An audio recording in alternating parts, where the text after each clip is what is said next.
Like a fawn from the arrow, startled and wild, a woman swept by us, bearing a child. In her eye was the night of a settled despair, and her brow was aware shaded with anguish and care. She was nearing the river and reaching the brink. She heeded no danger, she paused not to think, for she is a mother, her child is a slave, and she'll give him his freedom, or find him a grave.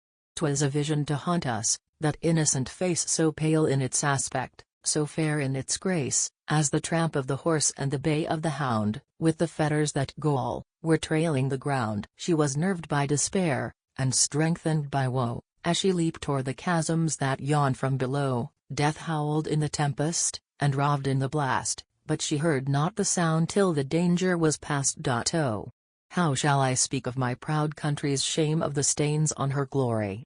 How give them their name? How say that her banner in mockery waves her star-spangled banner o'er millions of slaves? How say that the lawless may torture and chase a woman whose crime is the hue of her face? How the depths of forest may echo around with the shrieks of despair, and the bay of the hound with her step on the ice, and her arm on her child? The danger was fearful, the pathway was wild, but, aided by heaven, she gained a free shore, where the friends of humanity opened their door, so fragile and lovely, so fearfully pale, like a lily that bends to the breath of the gale. Save the heave of her breast, and the sway of her hair, you'd have thought her a statue of fear and despair. In agony close to her bosom she pressed the life of her heart, the child of her breast. Oh!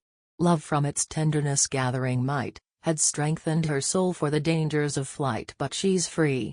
Yes, free from the land where the slave from the hand of oppression must rest in the grave, where bondage and torture, where scourges and chains have placed on our banner indelible stains. The bloodhounds have missed the scent of her way, the hunter is rifled and foiled of his prey. Fierce jargon and cursing, with clanking of chains, make sounds of strange discord on liberty's plains. With the rapture of love and fullness of bliss, she placed on his brow a mother's fond kiss. Oh! Poverty, danger and death she can brave, for the child of her love is no longer a slave.